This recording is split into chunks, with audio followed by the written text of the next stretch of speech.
cobwebs in my pillow. I can't close these eyes at night.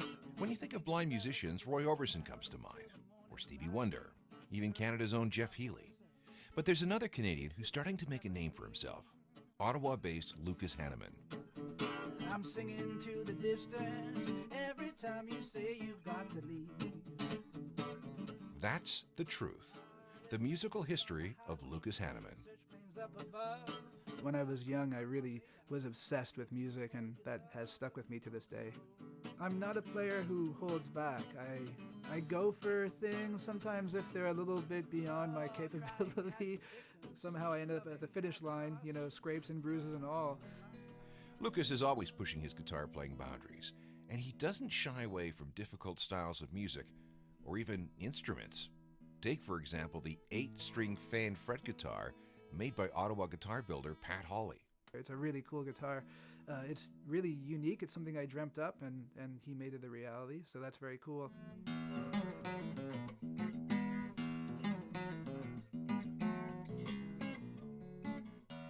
I could devote a whole career to trying to just play this guitar as well as I possibly could. You know what I mean? It's really like a one-of-a-kind beast, and yeah, it's a really special instrument for sure. The other thing that I think perhaps makes me a little unique is that I focus equally on playing acoustic guitar and electric guitar.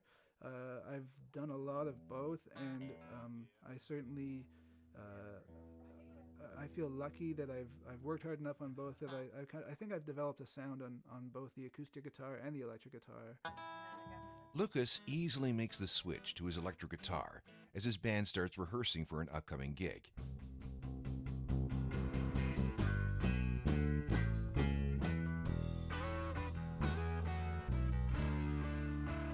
It's taken him a long time to find his own style and voice, but he's finally found it in the 4-piece blues ensemble he fronts called the Lucas Haneman Express. Rounding out Lucas's prolific guitar and songwriting skills are his wife, Megan Laurence, who's a powerful blues and country singer. Loving us till the sun meets the sky. Oh, sensation, that look in your eyes. I think I always knew that I wanted to do something in the way of performing, and I just have been extremely blessed to be able to do that and then meet somebody who was like-minded. Then there's their steady and reliable bassist, Martin Newman. It's like a bit like flying a kite, where somebody's got to hold the string. If you let go of the string, it doesn't work anymore. So I'm the one holding it down a lot of the time so that the kite will fly. And their versatile drummer, Valeriy or Val Nehovora, who is new to the band and to Canada after immigrating from Ukraine. It's really, really great music and great songs.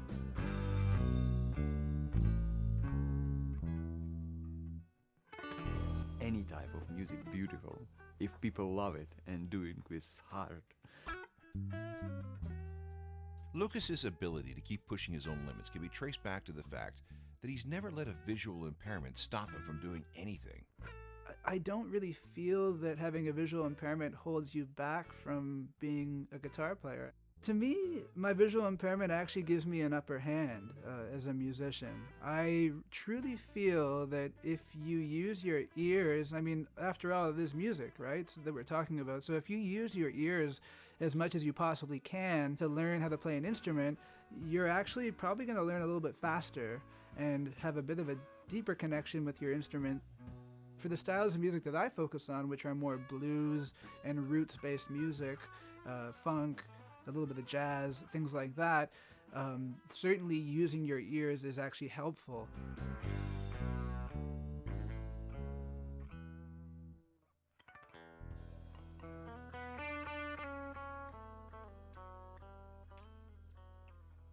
Lucas was born prematurely and without most of his vision after his mother's appendix burst when she was only 6.5 months pregnant. My vision is what they call retinal detachment due to premature birth, or There's some official term for it that I don't know, which I should know, but I guess that shows how much I care about it. But like, yeah, basically I have no vision at all in my left eye. I have a fully detached retina there. And then in my right eye, it's about 8% vision. The first few months of Lucas's life were touch and go. Apparently, I only had a 40% chance of living. Basically, I was in an incubator for the first 6 months of my life. I was a tiny baby. So I'm grateful to be here now, you know. I'm grateful to be alive, that's for sure, you know. I mean, sight or no sight, I don't really care about that. It's just that I'm lucky to be here. After 6 months in the hospital, he was finally able to go home to his parents and his brother, who was adopted less than a year before Lucas was born. As he went from being an underweight, premature baby to a thriving, curious toddler, Lucas quickly turned his attention to his life's greatest passion. I've got a picture of me trying to reach over my father's guitar. My father has this big old acoustic guitar, and from when, you know, from basically the point where I could probably not even quite walk, I wanted to play his guitar. So I was obsessed with the instrument from a very young age. Early on, the adults in Lucas's life pushed him to play by ear and to be as independent as possible. The sooner that I started really using my ears, the better it was for me. And I had a lot of people encouraging me to do that. My parents were extremely encouraging of me being independent as well. Like, they let me ride a bike when I was a kid, which isn't something I'd recommend. Throughout his formative years, Lucas took any chance he could get to perform, whether that was in talent shows, his high school concert band, or rock bands with friends.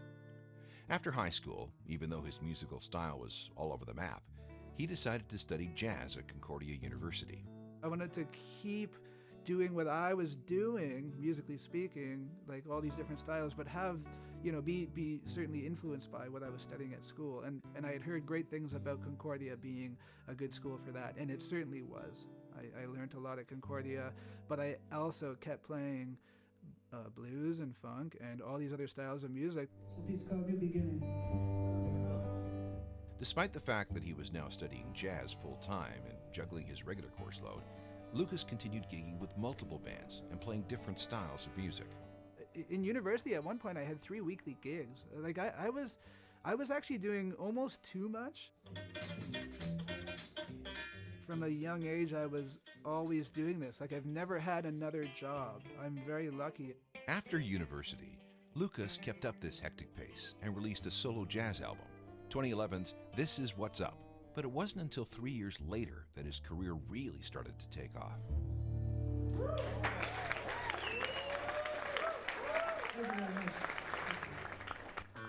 That's the Truth returns in a moment.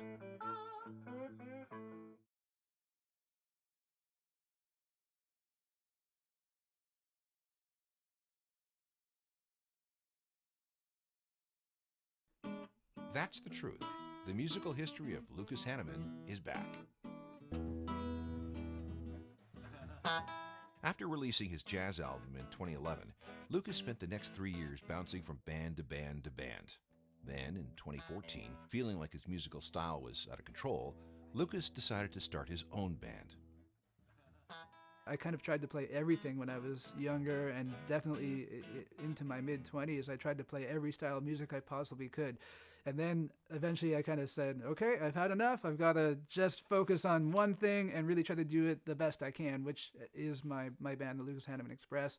And it's definitely a blues band, but it certainly draws on those other influences as well. We don't have to fight, 'cause the original band consisted of Lucas on guitar, Martin Newman on bass, and drummer Jeff Asselin. Their first album, Welcome Aboard, was released in 2015 and featured Megan on backup vocals. Welcome Aboard was certainly a more focused effort than my own solo album that I did in 2011, but it still wasn't quite focused enough. In 2016, the band, which now officially included Megan, entered the Ottawa Blues Competition, The Road to Memphis. And we won it somehow, not being a very traditional blues band. But so we managed to kind of squeak through the cracks, and then we made it down to Memphis. When I get up, I start my day. A cup of coffee, then I'm on the way. It was while the band was in Memphis that an unexpected opportunity came up. which would lead to the creation of the Express's sophomore album. We started recording the album at Sun Studios, which is a legendary studio where Johnny Cash did his first hits, Elvis did his first hits, B.B. King recorded there. We had a list of tourist things to do, and the first thing we did was visit Sun Studio. And while we were there, we found out they still run it as a studio. It's not just a museum, and you can book time. And so then Jeff, our original drummer, came over and he said, guys, like, if we pool our money together, why don't we come and do this or try? Yeah, we kind of talked about it briefly, and felt in our pockets. Like, okay, it's gonna obviously it cost money, and so we had to come up with money. But yeah, pretty quickly we decided, let's do that. That'd be a very cool way to start the new album. And it was last minute notice. We got in touch. We sent a message to Curry Weber, who was the recording engineer there, and he said, you know what? I wouldn't normally do this on short notice, but I listened to some of your stuff and I really liked it. The band managed to grab a spot in the famed studio on their last night in Memphis. It's a wild place. And then they have all these X's on the floor where it's like, oh yeah, like this is approximately where Sam Phillips, who was the producer back then, had, Roy Orbison's stand or B.B. King's stand or whatever when they were doing their vocal takes. It's just like, it's crazy. So we did everything like live off the floor, which means that we were all playing at the same time, which isn't unfortunately always the case these days with the way bands record. So we did it like the old school way. They recorded 3 songs and stayed in the studio until 2 in the morning. Sweet. And then we woke up the next day, flew home, and we had these recordings that we mixed in Ottawa, and that became part of that Tearing Up the Rails album. Yeah, it definitely set the tone for the album, and that was a pretty special thing. Released at the end of 2016, Tearing Up the Rails was a more focused effort and brought about Lucas's favorite moment of all time. Actually, make that one of his favorite moments of all time.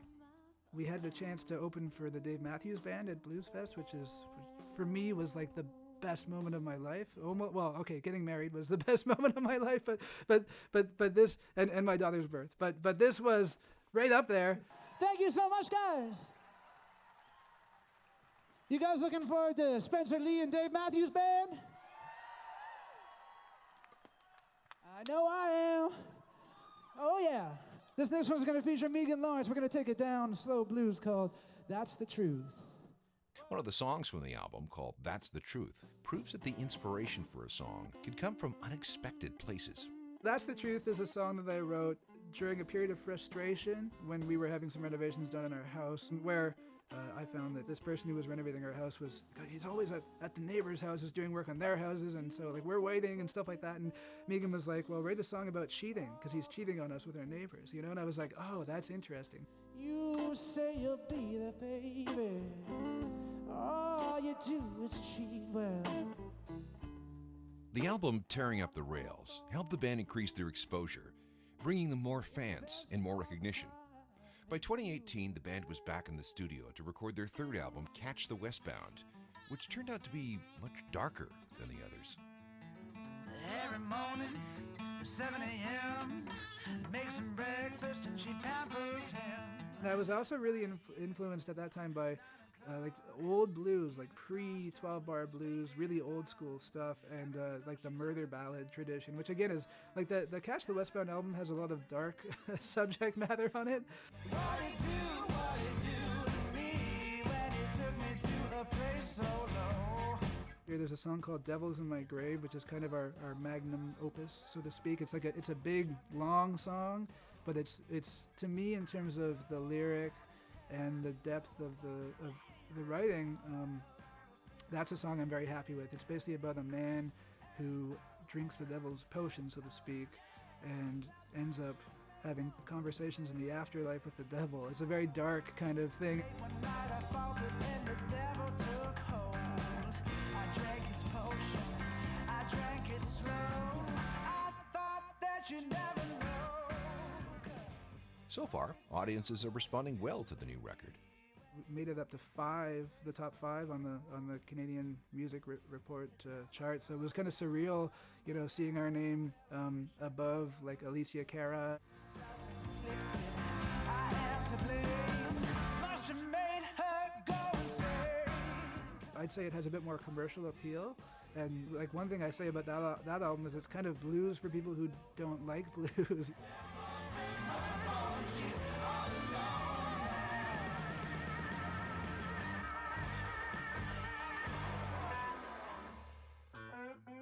That's the Truth returns in a moment.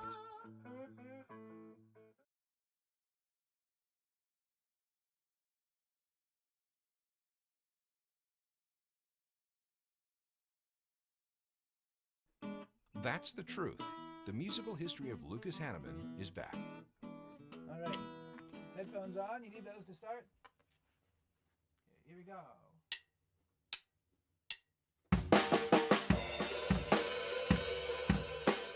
Because of his visual impairment, Lucas can't physically write music.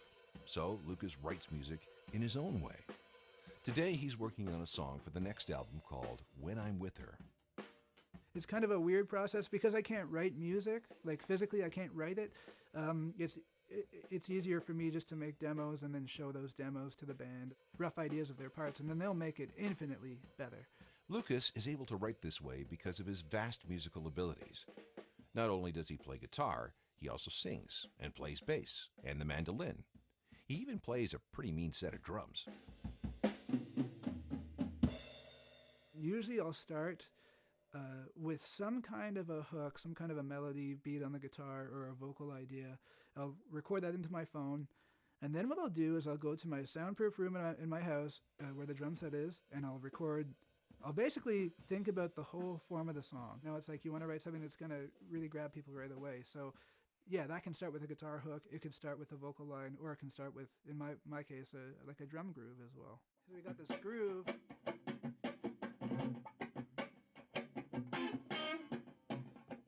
Maybe. Yeah.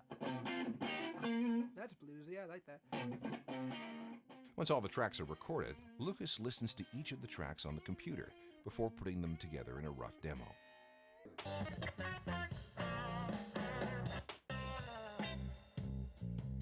I'm a very odd person when it comes to songwriting. My wife will attest to that. Like sometimes I'll wake up in the middle of the night and I'll literally have to take my iPhone and go downstairs to the basement and flesh something out, and then I'll come back to bed or whatever. And it's crazy. Like I'm sure I drive Megan nuts sometimes. After receiving their demos from Lucas a few days ago, the band is now ready to work on the song together. Yeah, he sends us recordings of his ideas of what our parts would be like, but we bring our interpretation to it. Guitar is what he does, but he's one of those people who can kind of pick up any instrument and make it work. I can't play like exactly like Lucas. I try to play like my way, and Lucas said, "Oh yeah, it's good or it's not good," and we just decide on a rehearsal what we will do. So you guys got the track for When I'm With Her? Yeah, you wrote the chart there, Val? You got Yeah, cool. Every second time through it goes down. So C, B flat, then to A flat, and then I go up to B, but it doesn't really matter. B flat, I should say. Yeah, and then back up to the C, yeah. So it goes like... the A, E flat, the F.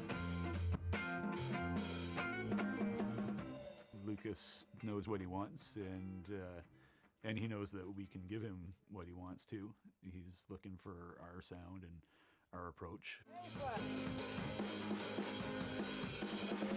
And then, yeah, that's great. That sounds awesome, guys. Yeah, you guys did your homework. When we come to rehearse, we have a few ideas which we try to realize in the music.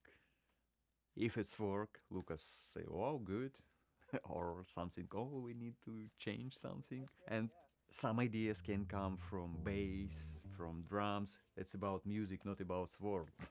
Yeah, let's play that intro part. 1, 2, 1, 2, 3, 4.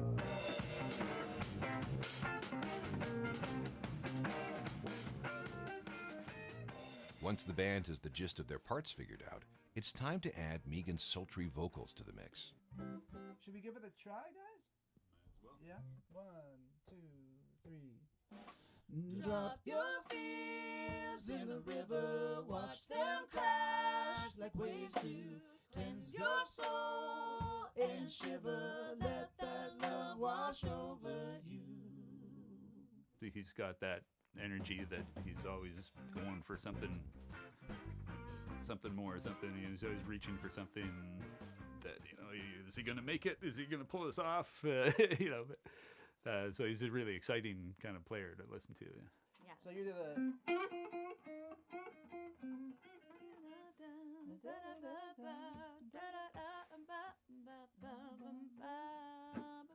Yeah, exactly. That there's no band drama, Like, it's not ego stuff.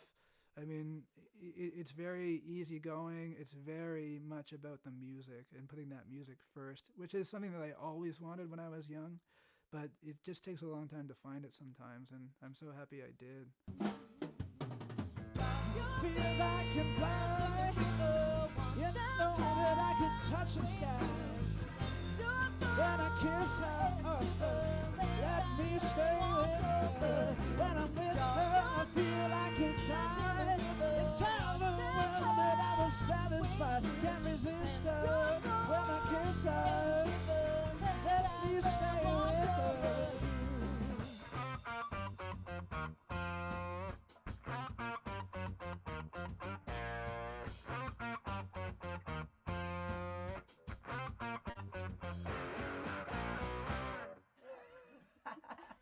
I think we're getting somewhere with that, guys. It feels pretty good. All right, what are we It gonna feels do good.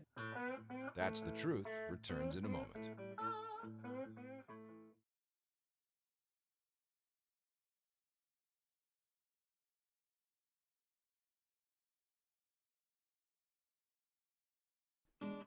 The musical history of Lucas Haneman is back.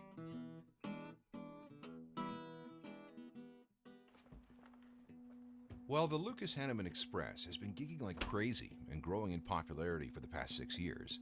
Their top 5 result on the Roots Music Report Canadian album chart can attest to that.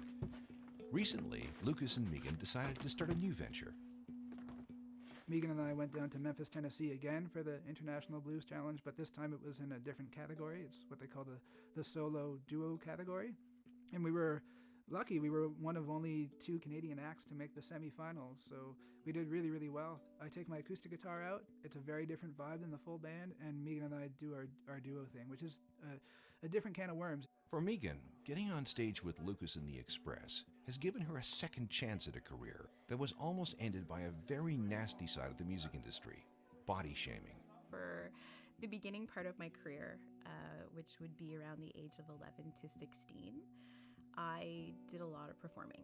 And so I was in lots of competitions, and I was on television at one point for a program that was on CTV called Homegrown Cafe. And I was on Canadian Idol at one point, and I did all of those things. But my entire career leading up to that point kind of stalled out when I was about 18 because I kept being told that I was too fat to be on television. Producers would say, if I didn't have to see you, you sound amazing. And I'd be like, thank you. I don't know how to take that, but thank you. And my parents were like, she's a teenager. Like, we don't need her having body image and everything else. So I kind of stopped at that point because I believed it.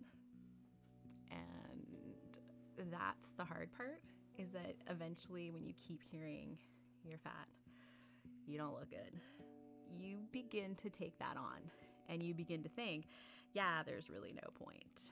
And I did let it creep in for a little bit. Once the self-doubt set in, Megan's performing career was put on hold. It wasn't until Lucas entered her life in 2014 that she started performing regularly again.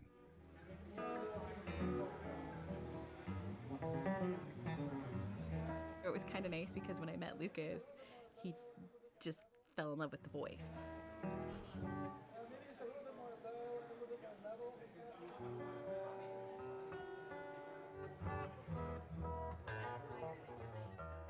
At first, Lucas and I refused to work together because of the fact that I didn't want people to think that I started dating him because he was Lucas Haneman and he could play guitar, and that could be a good way for me to get back in. And so we had agreed never to play together. And then we were getting offered gigs separately where we'd have to pay somebody else, say like $250. And we were like, well, if we want to get married and we want a house, maybe this is foolish and we should just start working together. Hey everybody, my name is Lucas Haneman, and this is Megan Laurence. We're very glad to be back here at the Brook Street Hotel. Thank you so much. It's a lot of fun because when you hear the duo versus the band, it's amazing how the material works in both concepts. Much like their career as a musical duo, Lucas and Megan's relationship almost didn't happen as well. I met him 6 years ago. It was a jazz gig in, of all places, a pub in Canada, Ontario. Oh, oh, oh, oh, oh, oh, oh, oh. He was just really nice, and he was cueing me because he knew that I was slightly nervous because I don't do a lot of jazz gigs. I'm a country singer and a blues singer. Oh, yeah.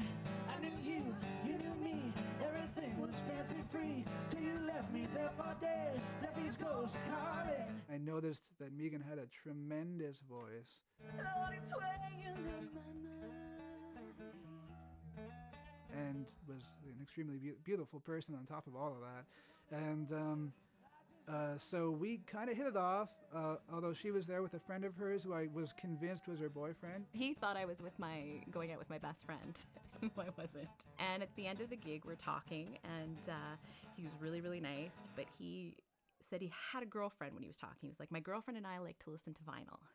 And so my friend went, ooh, he's in a relationship. And I went, oh, he's in a relationship. Well, when I go walking, I move real fast, and I crush everything that blocks my path. It might be grassy, it may have arms, but I don't see it, so I haven't done no harm. Well, I tried.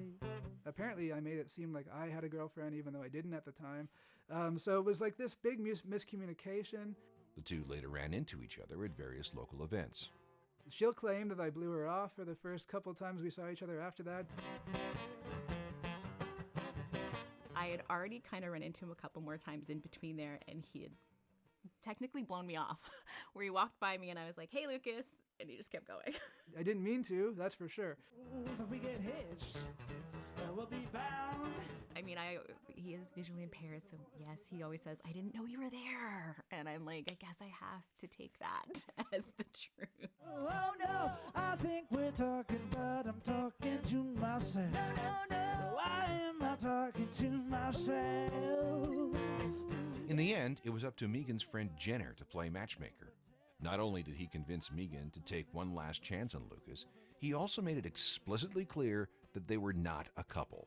Now, something that my friend has never done in his entire life is he starts telling Lucas that he's gay and everything. Now, my friend doesn't usually tell people this, but he wanted him to know, look, we are not together. She is totally single, and then tells him I'm single. And I was like, oh, okay.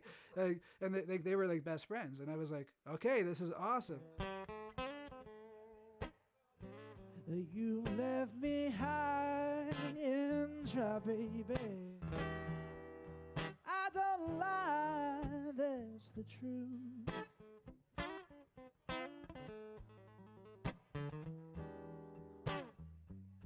Always want me home early. Well, I never have my fun. No, I remember we went to this party and it was like no one else existed. And so as I was driving him home, I went, this is now or never. And I was like, do you want to grab coffee? And he said, sure. So we went out for coffee and, drank coffee until the sun rose. And then I think the next week we went out on our first official date. And we had a 16-hour date that closed down 2 restaurants and then stayed at a Tim Hortons. And that was it. You left me high in trouble, baby. It was just one of those situations where we just fell in love deeply very quickly, and she's an absolutely incredible person. It was nice, but it almost didn't happen because if it hadn't been for Jenner, we would have just missed each other. So thank God for him. Long story short, that guy, his name's Jenner, he actually ended up getting his officiant license online and ended up marrying us when we got married. That's the truth, baby. No, that's the truth. And that's Megan Laurence, everybody. you. That's the Truth returns in a moment.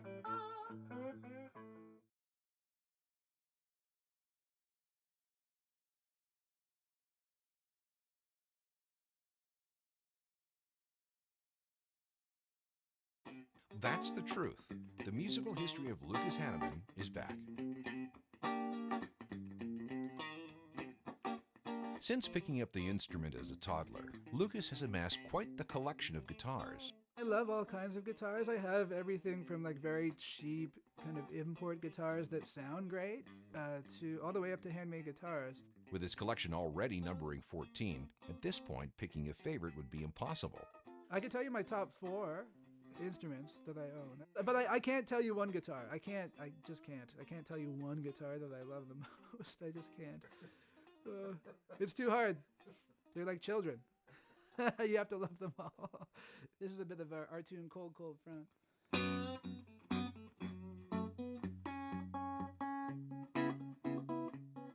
My husband's a musician first and foremost. And that is the joke that we always tell each other, is that he loves his guitars, and then it's us. And he'll go, no, it's not. I swear to God, it's you. But the funny part is that the last time we were in Memphis, the fire alarm went off. Now my husband grabs his guitar, the drummer grabs his sticks and cymbals, and the two of them run out of the Airbnb, and he leaves me behind. And then the big joke is everyone always goes, so Lucas, the next time, are you gonna grab the guitar or your wife? And he goes, well, and they're like, no, there's no well. He's like, no, I'm gonna grab the guitar, she'll grab Kensley, and we'll go together this time. And I laugh about it because of the fact that I understand as a musician where that is. It's fine.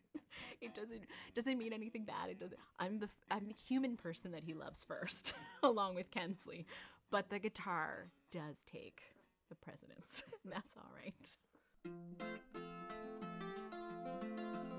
Two of Lucas's handmade guitars, including a smaller 12-string soprano guitar, were made by a guitar builder based out of Almont, Ontario.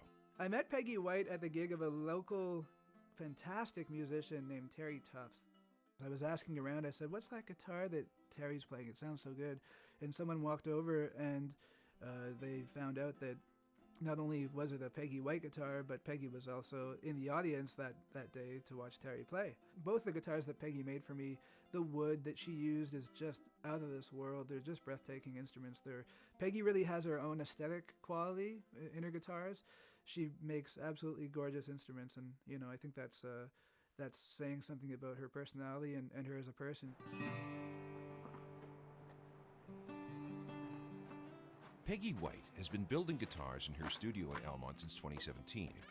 Although she's a talented musician in her own right, it was a personal tragedy that made her decide to pursue the craft. 9 years ago, I lost my oldest son in a snowmobile accident. He was 18. And after that, I really took a step back and started looking at my life and what I was doing and how did I want to move forward. What did I want to give to the world, but what did I want to give myself? And this was something I'd always wanted to do, so I took the plunge at 51 years old. I think losing my son, this might sound weird, but it gave me courage to really step into what I wanted to do and make that decision to do something at that age where probably if I hadn't lost him, I certainly wouldn't have had the courage to do it. Her first step was signing up for Sergei de Young's 5-week course in Chelsea, Quebec. Although Peggy had been a musician all her life, when it came to guitar building, she was a complete beginner. So not only did I decide I was going to build guitars, but I had never done any woodworking. So I had to learn how to run the machines, and I think that for me was the scariest part, was especially the table saw. I didn't go near it I don't think I went near it during the course. And the bandsaw, I was scared of all the machines.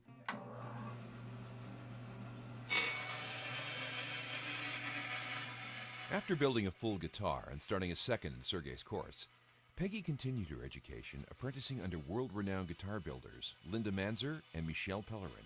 From Linda, I went on to apprentice with Michel Pellerin out of Thetford Mines, Quebec. And that was where I really honed my building style and my sound and really gained the confidence then to leave him and come back to Elmont and open up my first shop, which was August 2017. For Peggy, guitar building has become all-consuming. I've always had that passion for wood, and I've always had the passion for music, so it was sort of a perfect marriage.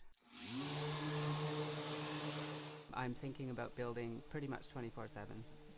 And when I started building, I literally could not sleep at night. I was so excited, I couldn't wait to wake up and go to work, which is great.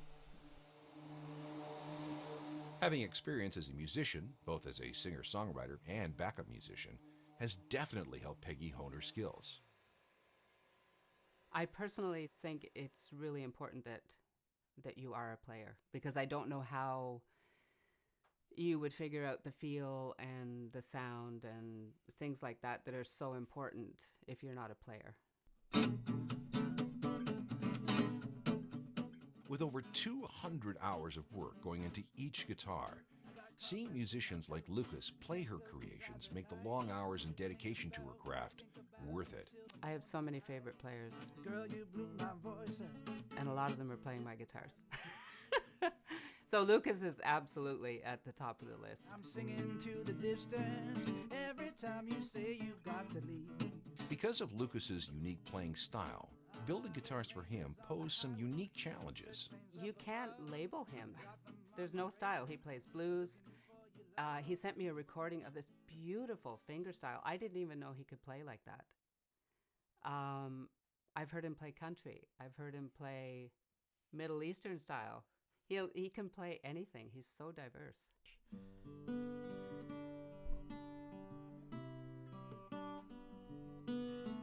So the challenge for me was Lucas is such a diverse player that he'll go from playing really light to just wailing on the guitar. I thought, oh, okay. So I have to build something that's going to be really responsive when he's playing lightly, but be able to handle him really digging into it.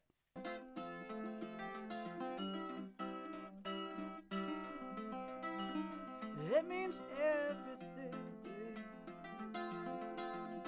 Just show me everything.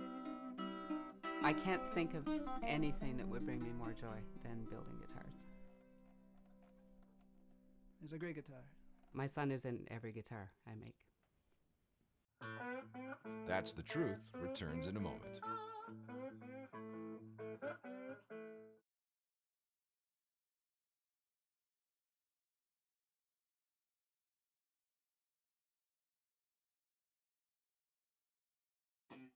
That's the Truth. The musical history of Lucas Haneman is back. When you finally decide that you've run out of air, let the note go, and then I'll tell you how long you've held it for. Okay. Most musicians can't make a living off of performing alone. They have to supplement their careers with other sources of income. So Lucas and Megan still teach to help pay the bills. But since music is such a passion for them, it's a job they love doing. Okay, Ben, I was 16. Oh, okay. So you just added 3 seconds there. Okay, so you know what you have to do. While Megan gives Okay, voice and lessons, Lucas teaches 16-year-old guitarist Kieran Carson. Solo over that, you could solo in A minor, right? He's just a really talented guy, and he's one of those students where I feel like the more I throw at him, the more he throws back, in terms of his development, and it's just amazing to see that. I've been teaching guitar students since I was about 16. It's great. Like I love helping people grow. One thing I'd like to hear you try to implement a bit more is more the triplets. I've really built it up now where I guess I have about somewhere like 20 something students a week, which is enough for me. And I cram them all into 3 days a week because I like to leave my Mondays, my Fridays, my weekends free for gigs and for the band stuff and for recording and for traveling. That's great, that's awesome, Kieran. And then, because it brings up the potential for interaction a bit more when you throw that into your improvising, right? Well, for me as a visually impaired person, I think I bring to my students a certain awareness of sound and a certain dependence on one's ears and developing one's ears.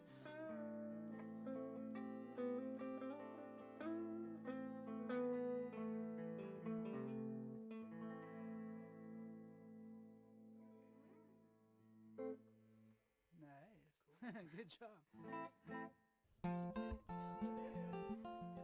The little downtime that Megan and Lucas do have is focused on their 2-year-old daughter, Kensley. Nice.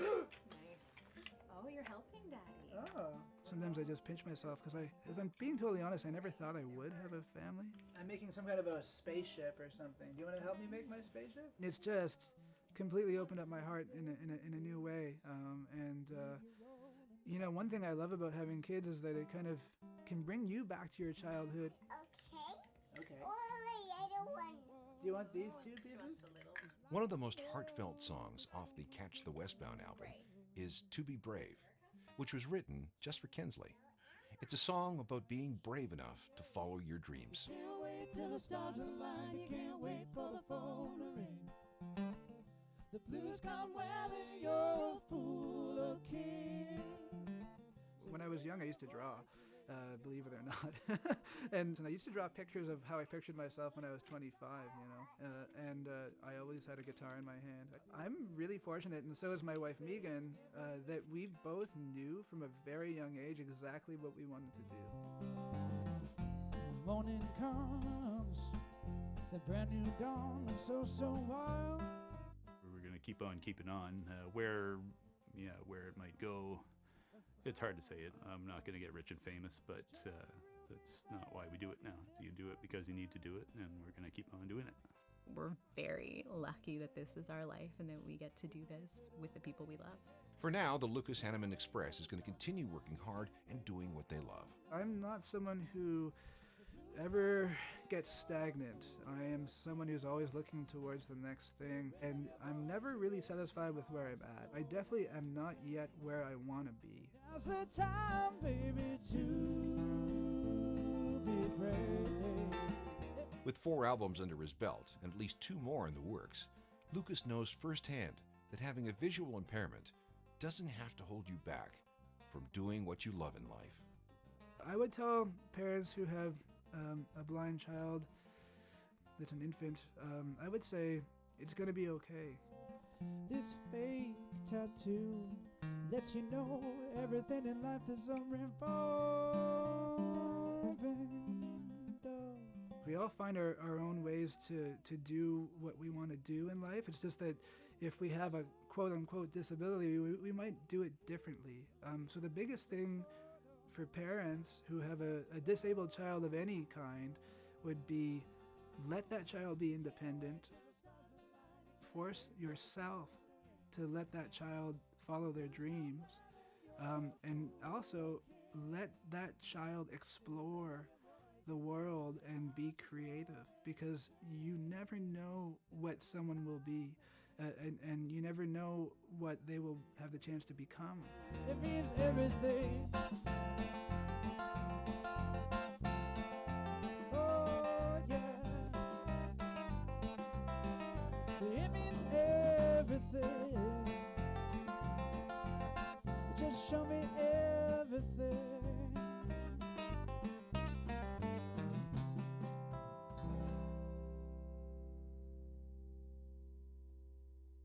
Produced and directed by Tim Alp.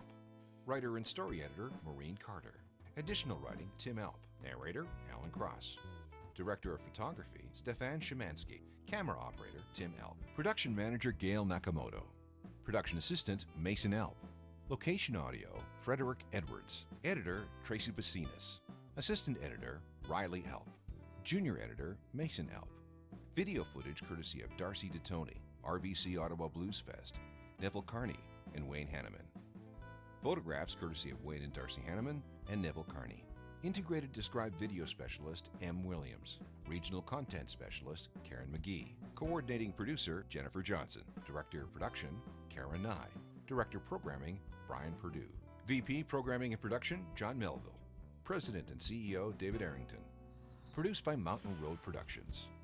Copyright 2020, Accessible Media, Inc.